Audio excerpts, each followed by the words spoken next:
Hello, everybody. I'm Kaya Özyürek, and it is with great pleasure that I'm hosting today Mr. Eric Basmajian. He is the founder of EPB Macro Research, and he does some top-notch analysis of the U.S. economy. So do make sure to check his posts out. And also, Mr. Basmajian has a special place for me. He is the very first follower of mine on Twitter, so I'm grateful for that. Today, we're going to be talking about the US economy and the financial markets. So, I would like to begin our discussion with the inflation rate. As you know, the current rate of inflation in the United States is at unprecedented levels. It rose above 5%, which is way above the Federal Reserve's long-term objective of 2%. And this has been caused partly by supply bottlenecks, supply chains, and partly by excess demand, which has been caused by rounds of stimulus checks distributed to people by the US government. So my first question is, how transitory is the current rate of inflation, and how long will it take for inflation to come back down to 2%? Well, thank you for having me on. And it's been exciting. It's a pleasure to have you. It's exciting to watch your Twitter following grow over the past couple of months. Just to take a step back and set the stage in terms of inflation. My analysis, I consider two main timeframes.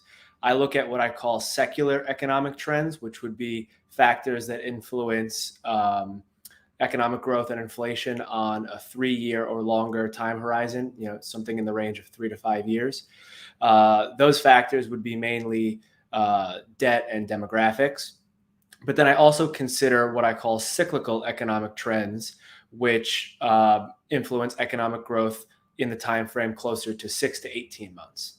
Anything shorter than 6 months gets very difficult when using macroeconomic research. There's just too many factors that can influence monthly changes or quarterly changes. So the 6 to 18 month window is where you want to be if you're looking at cyclical economic trends. So with that said, what happened if we go all the way back to the beginning of the COVID pandemic was most of the global economy was shut down, which caused supply chains to be disrupted. And at the same time, as you mentioned, the government sent out stimulus checks. It wasn't just the stimulus checks, though. There was a behavioral component to it because people had to stay home. They weren't physically able to consume services, things like movie theaters or restaurants. So consumption, by nature of the stimulus, but also behaviorally, shifted radically in the direction of durable goods. There was a massive spike in durable goods consumption that likely would have happened with or without the stimulus, but the stimulus certainly exacerbated that issue. So we had a major spike in durable goods consumption as a result of the stay-at-home orders. And people had to sort of outfit their house with materials to last several months. Things like new desks for working from home, if they moved from the cities to the suburbs, all different types of durable goods like ovens, refrigerators, microwaves, etc. So yeah, Eric, sorry to interrupt you, by the way. Yes. Speaking of durable goods, I remember this chart from the Fed which showed the average prices of the durable goods, and they have been coming down. They had been coming down for about 10 years, and they started rising after the beginning of the pandemic. Exactly right. As you've said, people change their preferences, and with the change of the preferences and with that excess demand coming from credit creation and stimulus checks, that was definitely unprecedented, especially after 10 years. That's exactly right. So what we had was a shift outward in the demand curve into constrained supply. And when that happens, of course, prices rise.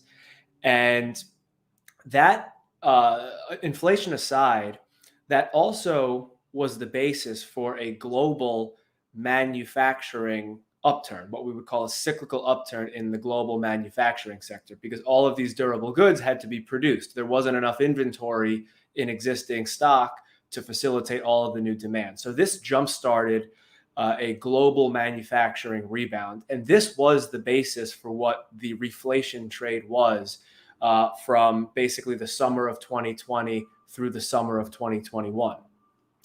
Around the summer of 2021, around May, June, there was an inflection point in growth. The growth rate of the economy in real terms started to come down, but the inflation rate stayed elevated. The inflation rate stayed elevated mainly because of supply chain bottlenecks. So the way that I calculate inflation or growth or any metric is generally what I call a smooth 6-month annualized growth rate. It's a little bit different than a year-over-year calculation, and I use that to negate some of the base effect.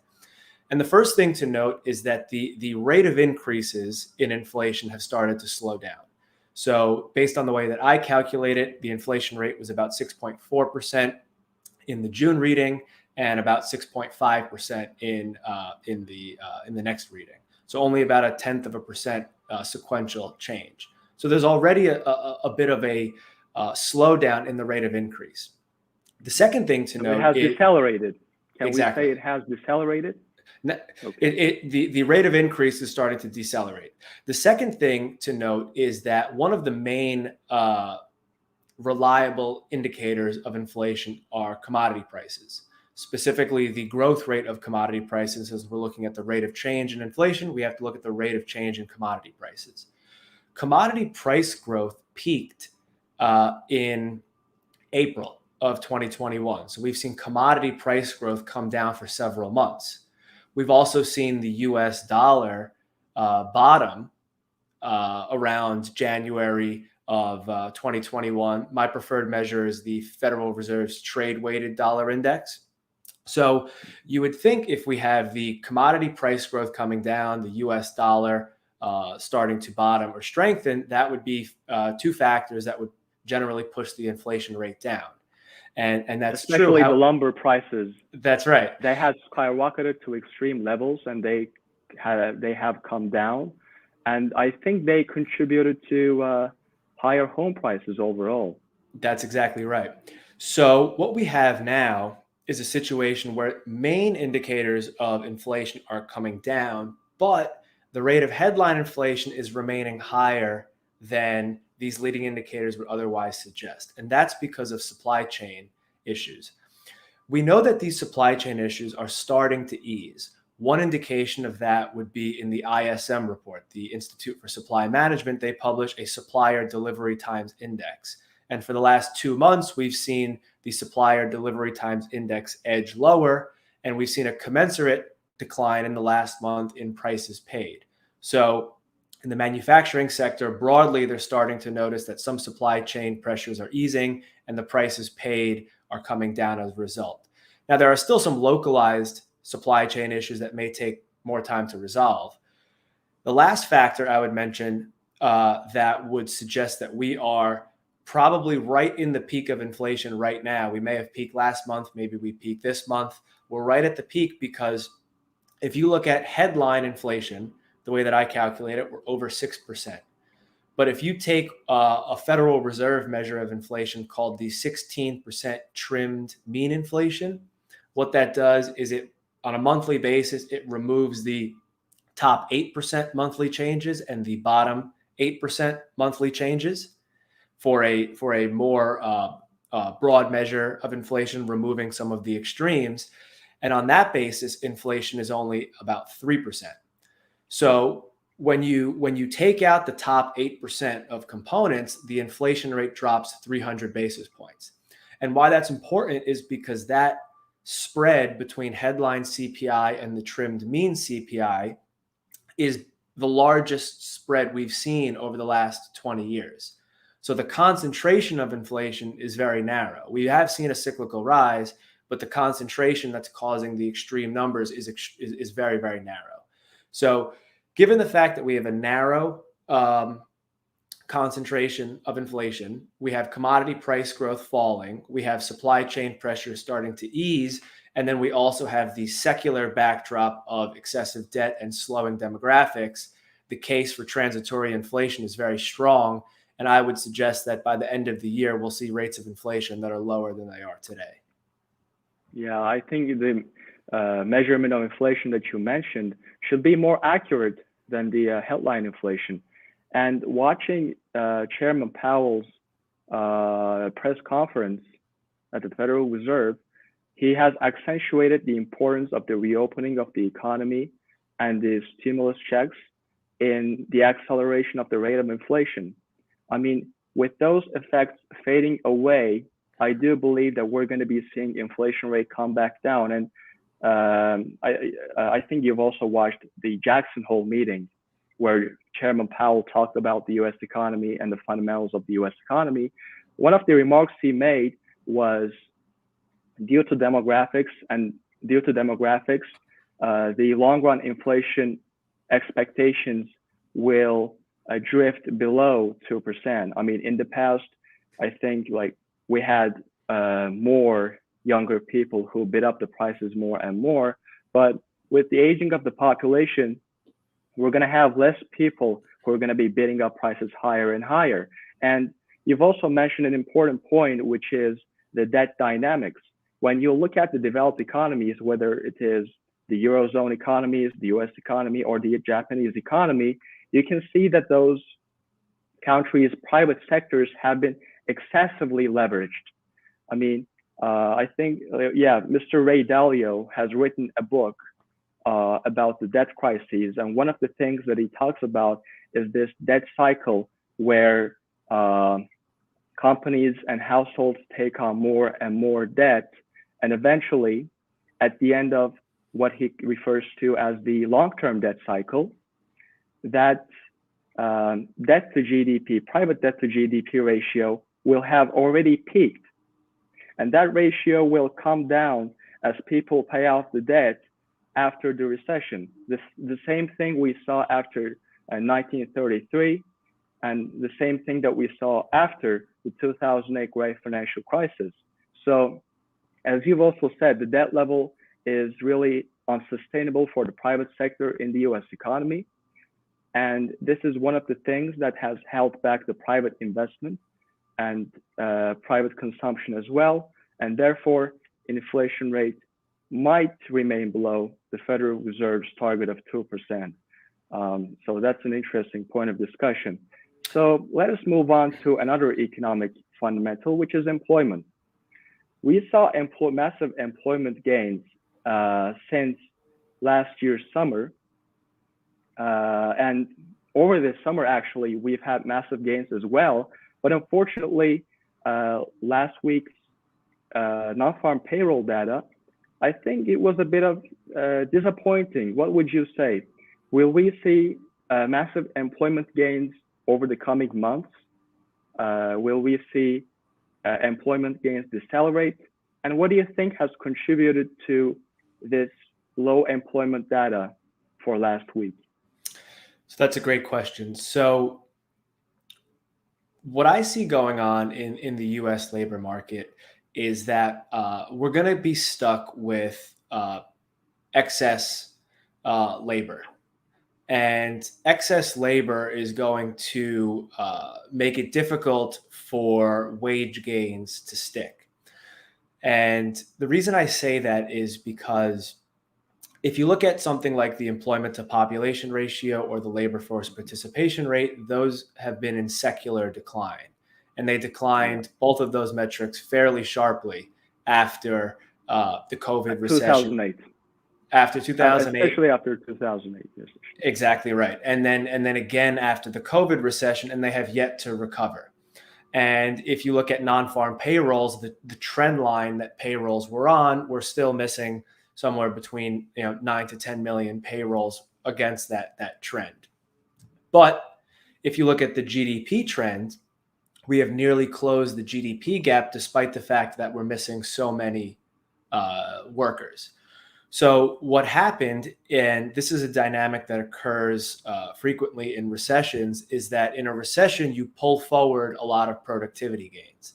The productivity of the economy, the aggregate economy, may slow when measured on a basis like GDP per capita. But if you look at GDP per worker, that ratio spiked, meaning that we're creating just as much GDP with a lot less workers. And that's the technology effect. That's the technology effect of recessions pulling forward gains in productivity. And what that generally means is that there's going to be a permanent loss of labor from jobs that were displaced. If you look at industrial production divided by the amount of manufacturing workers, what we see is that every individual worker is getting more and more productive.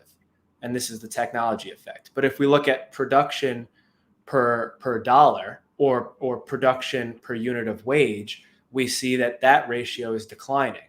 So companies are going to be incentivized to invest in technology that displaces labor because they're going to get a much better return on technology than on their labor. So we're going to see a dynamic where companies are investing in technology for the sole purpose of getting rid of labor. And that's a very disinflationary impact of technology that stands in stark in very clear opposition to technology gains that increase the economy's capacity to use resources. So, for example, the invention of the car created a step function increase, almost forever in the amount of oil that we use, for example. But all of the technology today is focused on reducing the amount of labor that we need because labor is the most expensive component of that function. So I don't foresee rapid employment coming back after the unemployment benefits fade. There may be some increase of people that were marginally not working because they were getting generous unemployment benefits. But if we look at the economy as a whole and the gap of millions of people that have been displaced, we're not going to see 3 to 5 million people, in my opinion, all of a sudden come back into the labor force because companies have already figured out how to operate at the same GDP capacity with significantly fewer workers. And that's a trend that's going to accelerate going forward, not move in the other direction. So I actually foresee those employment to population ratios, those labor force participation rates, there'll be volatility on a cyclical basis, but over 10, 15 years, those are going to keep coming down. Yeah, that was actually one of my questions. So thanks for answering that as well. I think I'd like to ask one more question about the employment data. Do you think we'll see a textbook-like wage price spiral over the coming months, depending on the employment data? So I don't think we will. I don't think we'll see a lasting wage price spiral. And Chair Powell actually noted this in one of his speeches several months ago, is that we never, despite the extremely low unemployment rate of the last economic cycle, we never saw significant wage gains. And he cited the fact that the employment to population ratio was so low that every time the unemployment rate dropped and wages were about to rise, new people entered the labor force and kept the wages suppressed. So given the fact that those ratios are continuing to get worse, I would expect a similar dynamic. The second thing is that if you look at the real GDP, just the graph of real GDP in the economy, and you look at the trend line that was from 2009 to 2019, and you look at where we are now, including the third quarter, significantly different. We're still about 2% lower than that trend, inclusive of the third quarter's GDP. So that's a year's worth of economic growth that we're still missing relative to that trend. So we are going to have an economy that's rigged to handle much more production than we're currently using. That's the excess capacity. And most of that excess is in the labor. So I believe that that's a major factor that's going to keep wages lower, specifically in real terms. I would expect real wage growth to be no higher over the long term than the last economic cycle, and most likely lower. Mm-hmm. I do agree with you. I think the long-term path of economic growth and inflation will depend significantly on credit creation, demographics, and other financial factors as well. I think we have gotten away from the Phillips curve type inflation, especially with the new technology, with the advent of new technology. I would agree. So My next question to you is, where do you see long-term Treasury bond yields headed? Do you think they will reach somewhere close to 2% about the end of this year, or perhaps next year? So long-term bond yields will most often, if not always, move with the direction of nominal GDP growth. So the nominal rate of GDP growth. So if I say nominal GDP growth is 3%, that doesn't necessarily mean that long-term Treasury rates will be 3%. But if I told you that nominal GDP growth was 4% today, and a year from now it was going to be 2%. So nominal growth was going to move from 4% to 2%. You can be quite confident that long-term Treasury rates will follow that same direction. The magnitudes may be different from cycle to cycle, but directionally, we're going to, in my opinion, maintain a very strong correlation between the direction of nominal GDP growth and the direction of long-term bond yields. So given the first few minutes of this conversation, we outlined a long-term decline in the rate of growth and the rate of inflation. That's going to exert a significant downward force on long-term bond yields over the long term. Over the 3-year window, there's going to be constant downward pressure on long-term bond yields. From the summer of 2020 through the summer of 2021, during that cyclical rebound in global manufacturing that we mentioned, that reflation that we mentioned, bond yields were rising because the cyclical momentum in nominal GDP growth was higher.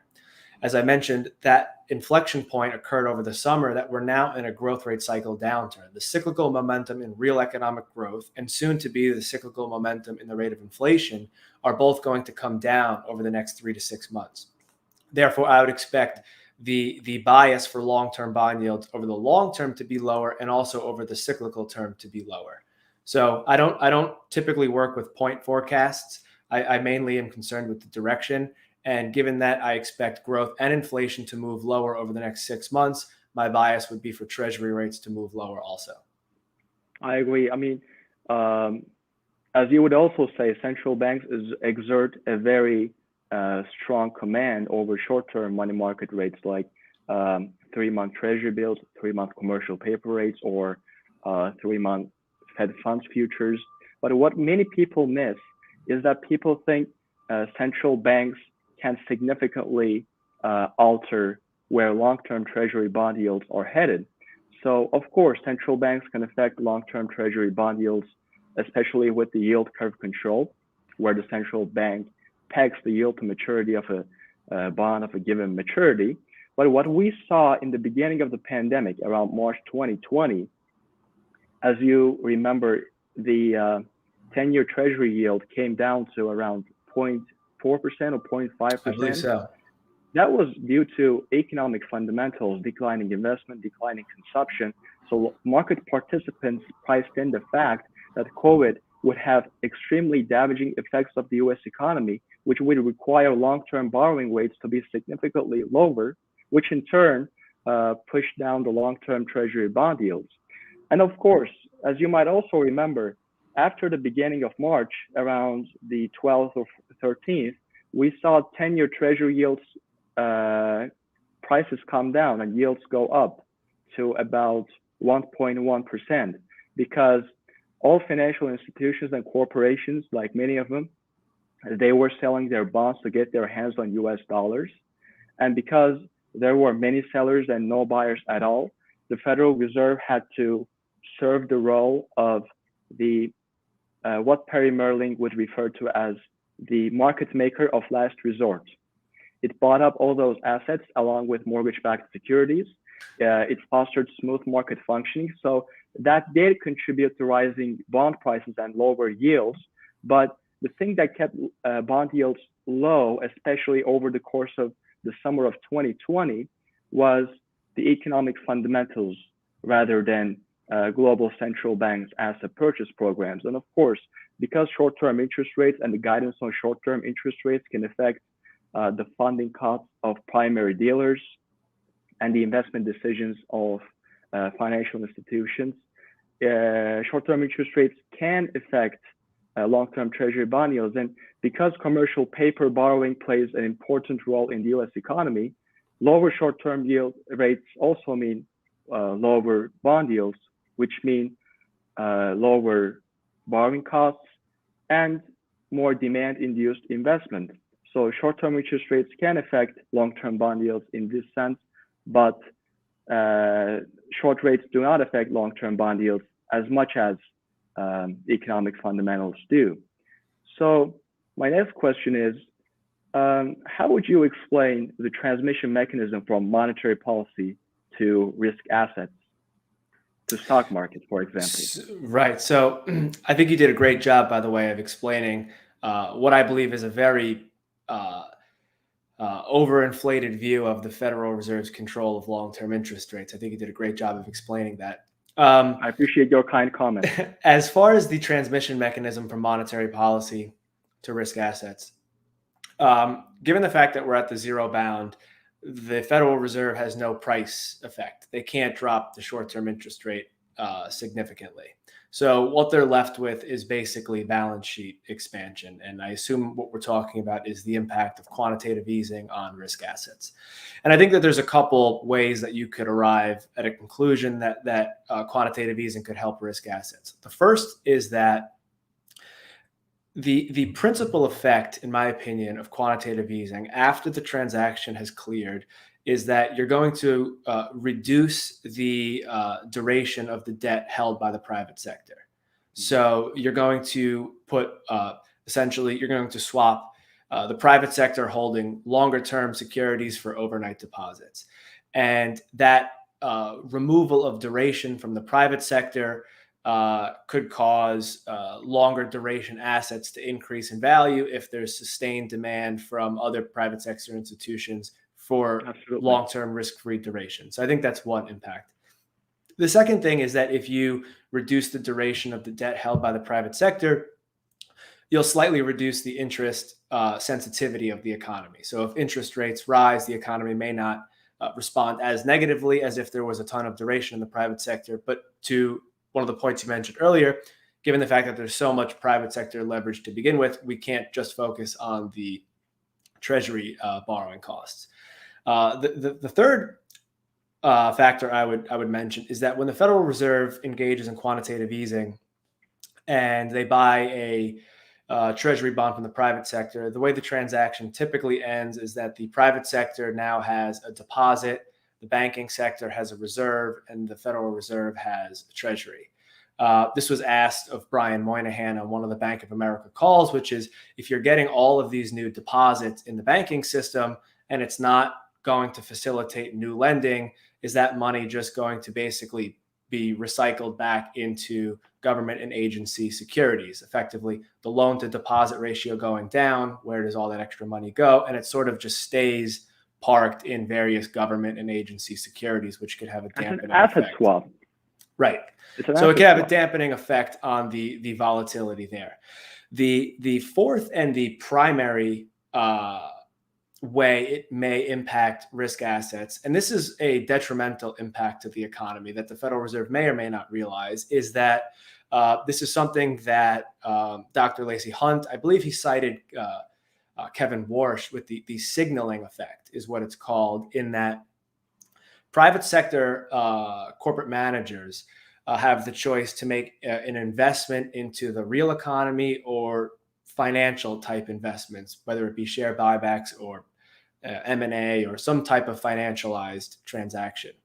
And when the real economy is not prioritized, but the financial economy is prioritized, corporate managers are going to shift more and more away from investing in real tangible goods that may be illiquid, that in a recession may have no bid.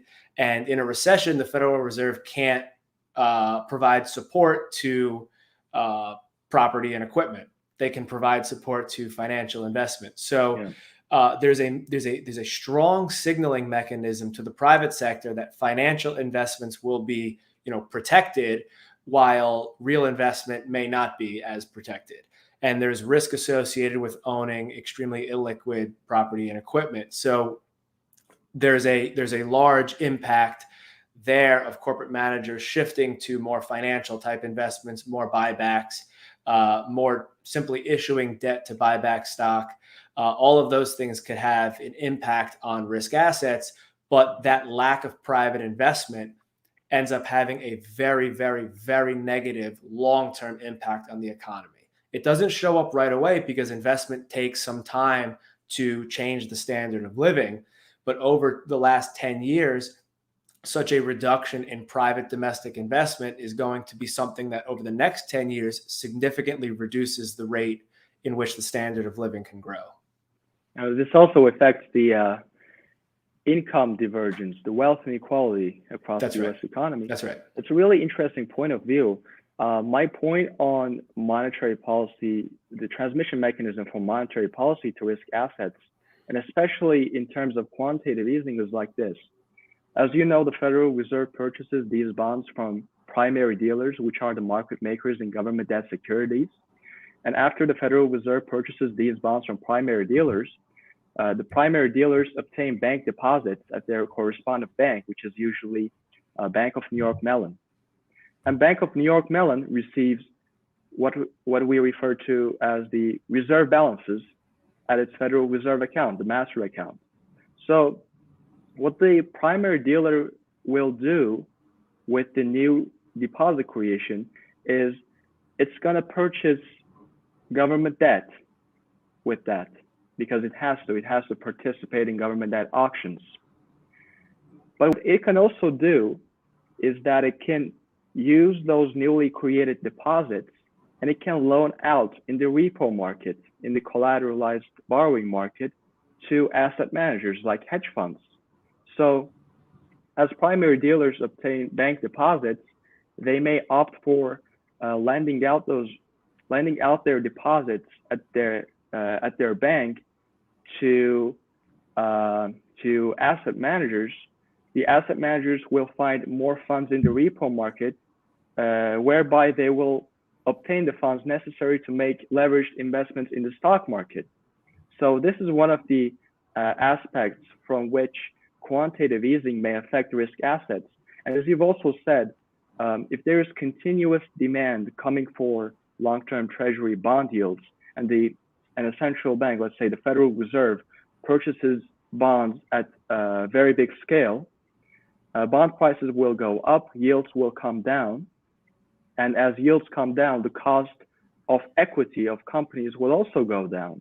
As the cost of equity goes down, the present value of future cash flows of those companies, private sector companies, will also go up in value, which will then increase the share equity value of these companies. So this is also one of the ways. That's a great point. And if I can interject 1 second, I just want to make one point on that before I forget, is that we see a outsized impact of the phenomenon that you just described with a handful of companies, Amazon, Facebook, Apple, Google, for example. They have risen, their stock prices have risen tremendously. That's right, because in my opinion, the market perceives those companies to have extremely long-term, durable cash flows, almost with the security of something like a US Treasury bond. So a company like that will see the largest benefit if they have the longest duration cash flows of that effect we just talked about. Where if we look at a company like IBM, they've been doing aggressive share buybacks. They've been doing all of the financialization that some of the other companies have been doing, but they don't benefit at all because their organic growth and their long-term cash flows are shrinking. They're not growing.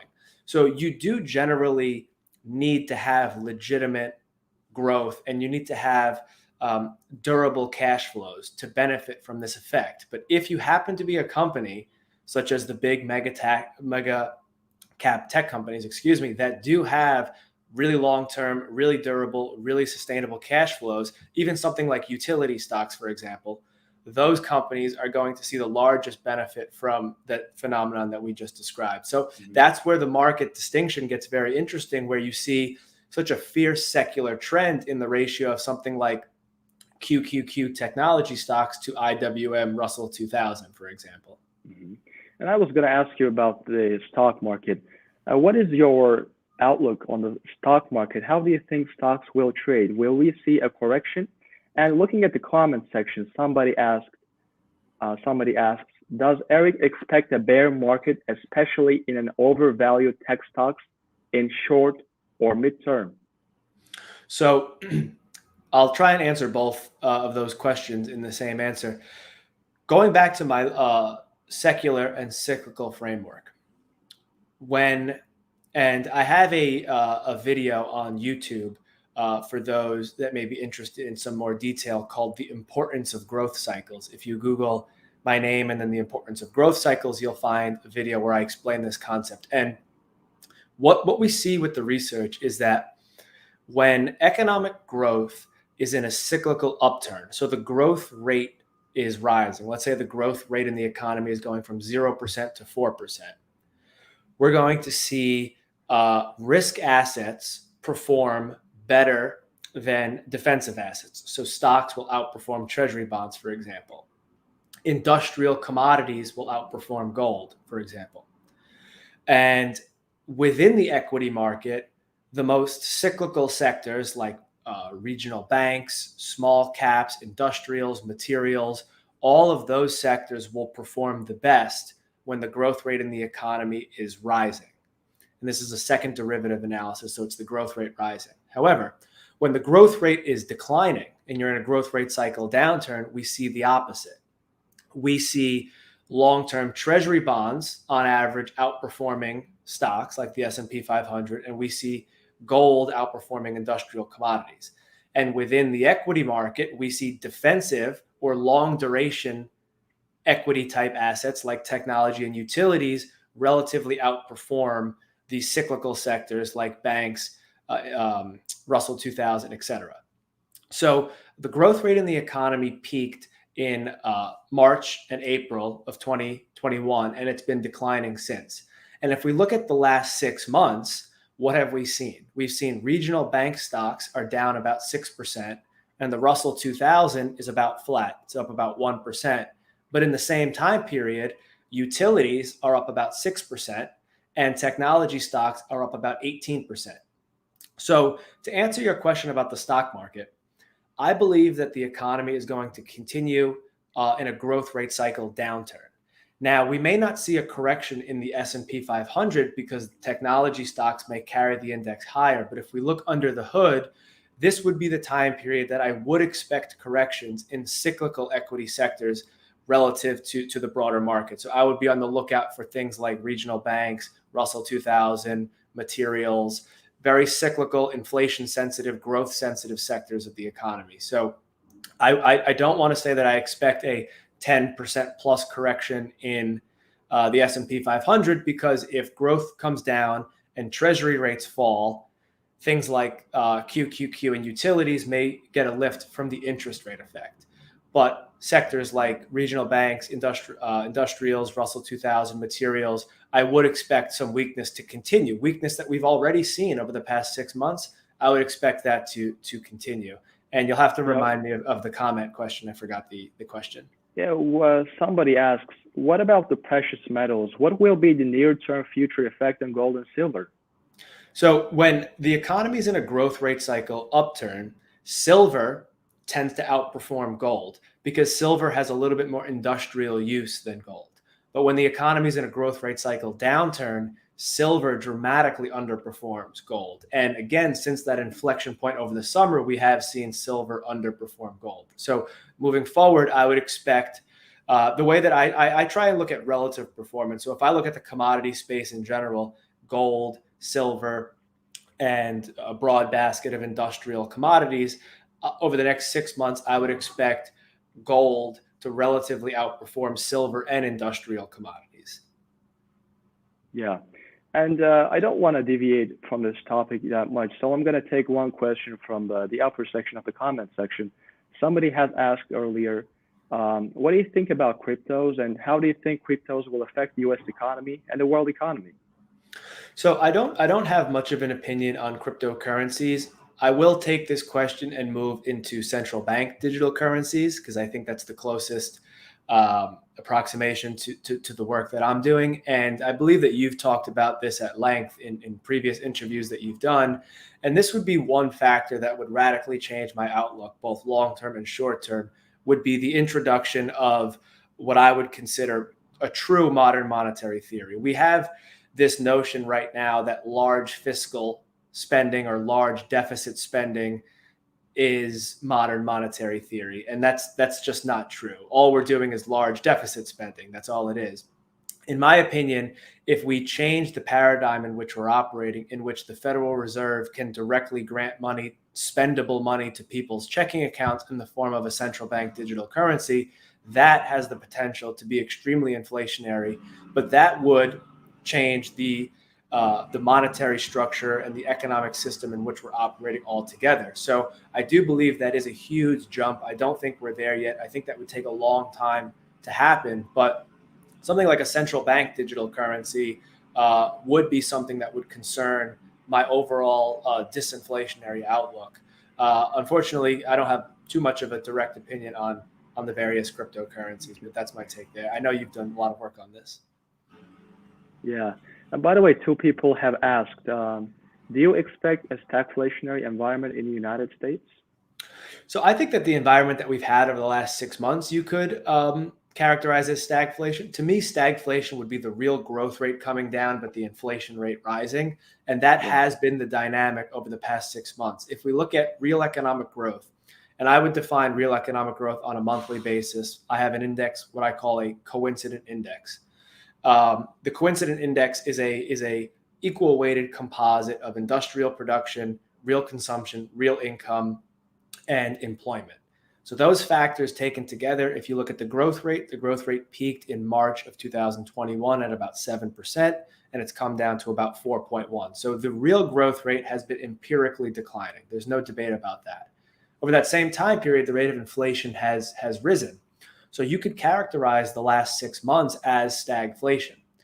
Over the next 6 months, however, based on the leading indicators that I look at, the real growth rate will continue to come down, but it will also be joined by the inflation rate that's going to come down over the next 6 months. But it will be, So my take on this stagflation thing is, I mean, for there to be stagflation, I think there has to be negative growth over consecutive quarters. And what we are seeing right now is supply not being able to respond to excess demand. I mean, this has pushed prices higher, especially the prices of essentials. And the fact that the prices of essentials have risen, it has created an income effect, where people who are living on low incomes, they have to spend a significant portion of their budget on necessities. And because they will be left with less money, they will be able to spend lesser and lesser money for goods and services, which should drag lower the real growth rate of the economy. So that's my take.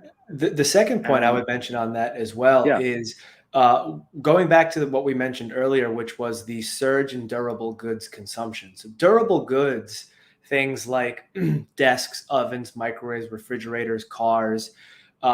In economics, there's a concept called pent-up demand, but you can also exhaust pent-up demand, meaning that you're not going to buy 3 ovens or 6 refrigerators. Once you have one, and you generally have one for quite a long time. That's why they're durable goods. So we saw— Chairman Powell has also talked about this, the pent-up demand aspect. Exactly. So we've seen a couple things. One, there was a large surge in durable goods consumption because of the stay-at-home orders and the fiscal stimulus.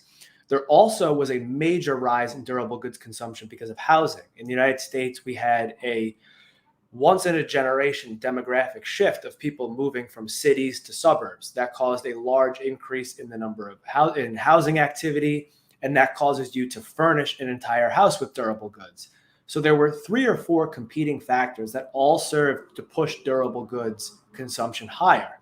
But since they're durable goods that are subject to the concept of pent-up demand, what that really means is that we've pulled forward a lot of durable goods consumption from the future. So the next 2 to 3 years, we're going to see a sag in durable goods consumption that's going to have a depressing effect on those same goods that just rose in price. Yeah. And so let me ask you one question about the, wait a second, please. Oh, yeah. So a lot of people think that a potential tapering program may have a significant impact on markets. So when do you think the tapering program will be announced? When will it actually start? And when will it end? So up until the jobs report, I think it was a widely held consensus view that the Federal Reserve is going to announce the July. start of a tapering program in September. Then the weak jobs Yeah. report came out, and now that is up for debate. I still believe that they will announce the start of the tapering program at their September meeting later this month, a program to begin likely in November or December. Absolutely. That's what I think as well. It's difficult to say exactly when it will end, partly because it depends how severe the cyclical downturn in the economy is by then. But the one point that I would make is that in a highly indebted economy, the Federal Reserve can always tighten monetary policy. If you tighten monetary policy in a high debt economy, the growth rate will slow, no question about it. But in a highly indebted economy, the Federal Reserve cannot always ease. They can try and ease policy, but the growth rate may not respond. It's called a liquidity trap. And this is the asymmetric nature of a highly indebted economy. What happened in Japan? Right. So the critical point here is that the growth rate in the economy is starting to come down. We're starting to see the fiscal stimulus wear off. We're starting to see diminishing marginal returns of government spending kick in, and we're seeing a general hangover of durable goods consumption. So the growth rate's coming down. The growth rate of inflation is going to start to come down. And the Federal Reserve is going to try and incrementally tighten monetary policy into a decelerating economy. And generally, that does not work very well for the Federal Reserve or for asset markets. That may also push down the long-term yields as well. Exactly. Prior to the jobs report, every time there was a bad piece of data, or every time the Federal Reserve was hawkish, saying that we're going to start the tapering program, long-term bond yields, as you mentioned, actually went down and the yield curve flattened in response to tighter financial conditions. So if the growth rate in the economy continues to come down, which I expect it will, and the Federal Reserve does try and engage in a tapering program, even though it's still buying bonds incrementally, it's in the tighter direction. It's not easier, it's tighter. So I would expect that we would see a similar dynamic in that the long-term bond yields will come down, the curve will flatten, and the program will exist only as long as I think the equity markets behave. I think that the Federal Reserve is quite focused on the financial markets, but the risk of a correction in the equity market is significantly higher when the growth rate in the economy is declining. And when you couple a declining growth rate with a tighter Fed, that is generally a recipe for cyclical equity weakness. So I will suggest that they'll start the program this year, and it's open-ended if they complete it. I don't think they will be able to fully complete the program that they're going to outline. So I think it was around March when Chairman Powell said this. He said something in the lines of the Federal Reserve will announce the tapering program well before the start of the tapering itself. So despite last week's disappointing employment data, I do believe that the Fed will announce a tapering program this September. I think it may start on either November or December, of course. And as you said, it's really hard to predict when the tapering, when the asset purchases will cease altogether. It's quite hard to predict that. And I've seen Mr. Kaplan say that the tapering program should conclude by around March or April, something like that. So it's a very interesting discussion. We still do not have an answer to it, but we'll closely follow what the Federal Reserve says in this regard. So from the comment section, I can see two questions about the reverse repo facility. one of the questions asks, what do you think on RRP increase in Fed balance sheet? And the last question asks, reverse repo exploded. How long can the Fed sustain that trend line? So I don't think the Federal Reserve has a fundamental problem with the reverse repos going higher. I think that they put that facility in place to do exactly what it's doing, and I think the general crux of the problem is that through fiscal stimulus and quantitative easing, the banking sector has been flooded with deposits. The bank balance sheets have grown in an environment where banks are heavily regulated in their ability to grow. And as a result, they're trying to push deposits generally towards money market funds, which invest primarily in short-term Treasury bills. The short-term Treasury bills were in scarce supply because of the TGA running down and the debt ceiling. As a result, there weren't enough T-bills for the new money that was flowing into money markets. And what would have happened is that short-term interest rates probably would have traded into negative territory. Optically, I don't believe that the Federal Reserve wants that, so they put in place this facility to essentially create synthetic T-bills for all of this capital.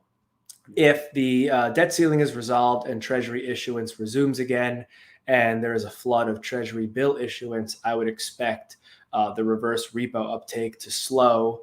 And in addition, if they do taper the pace of quantitative easing, I would also expect that to reduce the uptake of the reverse repos as well. I don't fundamentally believe it's a huge factor for the cyclical direction of the economy. I think it's mainly a monetary plumbing issue. I would find it difficult to ascribe a direct correlation between the uptake in reverse repos and some fundamental change going on in the economy. I do agree with you. I mean, the thing that increased the reverse repo usage is the collateral shortage. With credit creation and the rounds of stimulus checks, the amount of deposits in the banking system in excess of the insured amount has grown significantly. So that money poured into risk-free asset, which is the short-term that money poured into money market funds, which then invest in short-term US government bills. And because there was a lack of government bills, government bill prices went up, yields came down. And as you've said, we also saw government bill yields dip below zero. They were trading in the negative territory. And money market funds, which weren't willing to invest at negative rates, they decided to invest in the RRP. But then arises the question: why can government bills trade in the negative territory? That's because not all money market funds are eligible to earn the RRP rate, so they are required to invest the proceeds, their bank deposits, in government bills, which pushes down short-term Treasury bill yields and also pushes down repo rates as well. And this entire phenomenon pushes down LIBOR rates and commercial paper rates. And this can also affect the financial system as well. But as you said, this doesn't have anything to do with the economic fundamentals. This is all about the financial plumbing. And so I would like to move on to our last questions, and I would like to combine a question from the comment section with my last question as well. This person asks, what does Eric think of the interest rates? Because it seems like the Fed needs to save the economy, constantly save the economy. And what is your take on the junk bond market? I mean, especially on the Asian side, we've seen some companies heading into trouble in terms of their US dollar denominated debt, and their debt has been reduced to the rating of speculative, to the junk rating. So this may create a problem for the financial system. What is your take on this?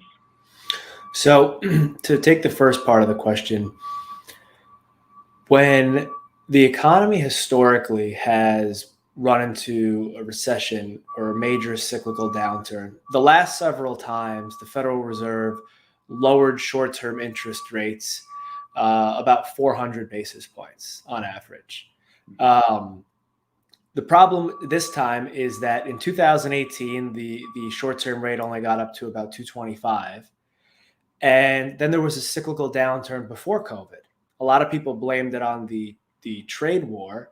It really had almost nothing to do with the trade war. It was a cyclical downturn that was in the works long before the trade war started, but the Federal Reserve had to cut interest rates in 2019, long before COVID. So they cut interest rates, and then the economy started to level off. And right before COVID, there were actually some early signs that the economy was going to start improving, but it was a little bit early to tell. But then COVID happened and the economy shut down, and the Federal Reserve only had limited ammunition to lower short-term rates. So the short-term interest rate was only able to come down about 200 basis points, even if you take the previous cycle also. And this is relative to about 400 basis points in previous recessions. So right off the bat, the Federal Reserve was not able to engineer an environment that was as easy as they were in the past. And what they have to resort to is the balance sheet. The problem is the balance sheet does not have the same economic impact as lowering the short-term rate. So you can make a very strong case, and I would make the argument that the short-term interest rate in the economy is too high. It's too high because in a normal recession, they would have generally had to lower them about 400 basis points. So the fact that they were only able to lower them about 200 basis points in what was a very limited effect. Had a limited effect. And then they had to try and rely on the balance sheet. And they have all these metrics called like the shadow Fed funds rate and what the implied Fed funds rate is if you take the Fed funds rate plus the balance sheet. I don't believe that has the same economic impact. So it may sound surprising, but I believe that the short-term interest rate is probably too high for the level of public and private sector debt that the economy is carrying. In terms of the junk bond market, I'm not as familiar with the dynamics that impact the junk bond market, particularly the overseas junk bond market.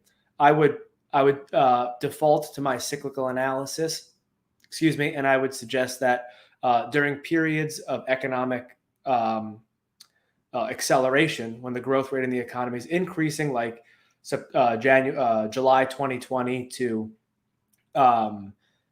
July 2021, a cyclical upturn, that junk bonds would relatively outperform. And I would expect that we would see continued cracks in the junk bond market so long as the growth rate in the economy is decelerating. So I would use my same cyclical analysis that applies to generally all risk or safe assets, is that when the growth rate in the economy is decelerating, and this is a global issue, the global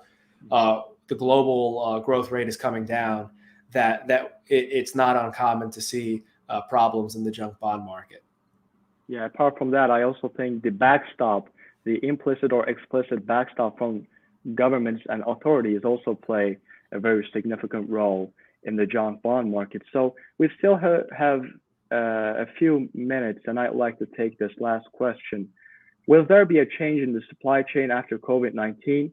Will states take broad steps to diversify their supply chain? And what does Eric expect? I would say that there's almost no chance of supply chains coming back to the United States. The amount of money that companies would have to pay per unit of production would drop rather significantly. And mathematically, it is extremely unlikely to see supply chains come exclusively to the United States. So I would suggest that would be a very low probability. I think that there's some probability that they may see some stuff move out of China, but I think that it would move to other Asian economies. So I don't foresee that impacting the global, or at least the U.S. dynamics very much. It would just be moving from one country to another, because the economics of reshoring the supply chains exclusively to the United States just are not quite feasible. Yeah. I think we all can agree on the fact that the post-COVID economy, I mean, thinking about entire global economy, will be significantly different than that of the pre-COVID economy. I think we all can agree on that. So I think this marks the end of our live discussion. I would like to thank you for being with us today. It has been a great privilege and honor and a pleasure to be directing you questions. We've had a very fruitful discussion on the US economy, the path of the US economy, inflation, employment, and on the markets. So thanks so much, everyone, for joining us today. And we'll see you later. Thank you. Thank you.